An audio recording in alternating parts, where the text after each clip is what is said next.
My name is Kathy Cooper. Today, June 9th, is a very special day. 10 years ago, my 15-year-old daughter, Megan, died from severe injuries received in a drunk driving crash. She was a passenger in the back seat of the car and ejected through the rear window as it hit the pavement after being airborne. She was not wearing her seatbelt. I believe Megan would have lived if she had been buckled up. There was room to live in that crashed car. I brought my babies home in car seats, and I spent 15 years buckling up Megan and her sister Madeline. We all buckled up, always, as a family and whoever was with us. But unfortunately, it wasn't enough.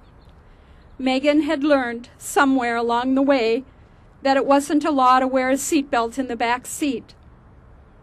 One sunny day, the last day of school, she took a ride with a newly licensed driver and didn't buckle up. Later that day, out on the highway, just outside of Faribault, the drivers switched. A young man who had been drinking all day was now behind the wheel. He crashed the car in 90 seconds. He had driven 1.5 miles. Minnesota has had a seatbelt law for 23 years, and now, today, we are going to enforce it. Minnesota only required passengers in the back seat to wear a seatbelt to age 11. Now, everyone, no matter your age or where you sit or what color your eyes are, you will need to buckle up.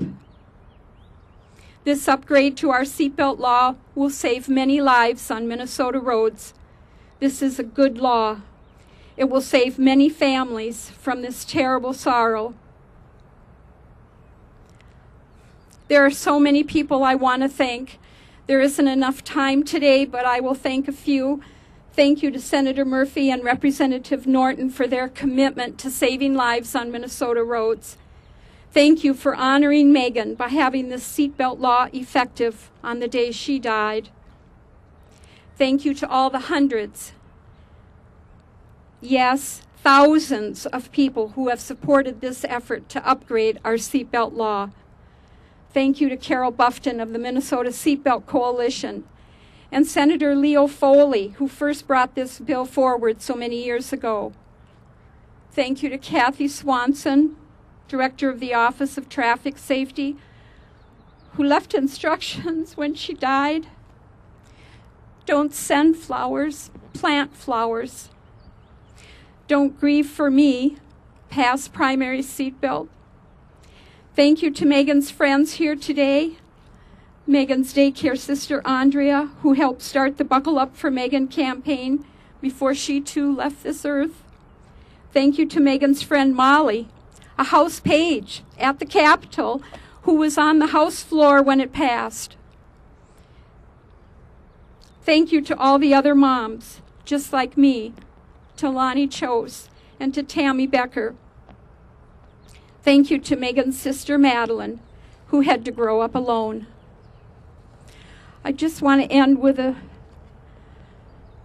few words from a letter to the editor that was written a few days after Megan died that day in June of '99.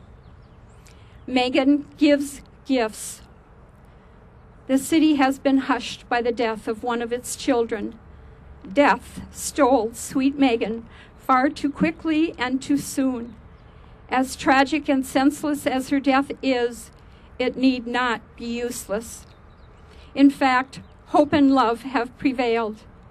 Megan gave her healthy organs so several people can continue their earthly journey. Megan has given another gift, a warning.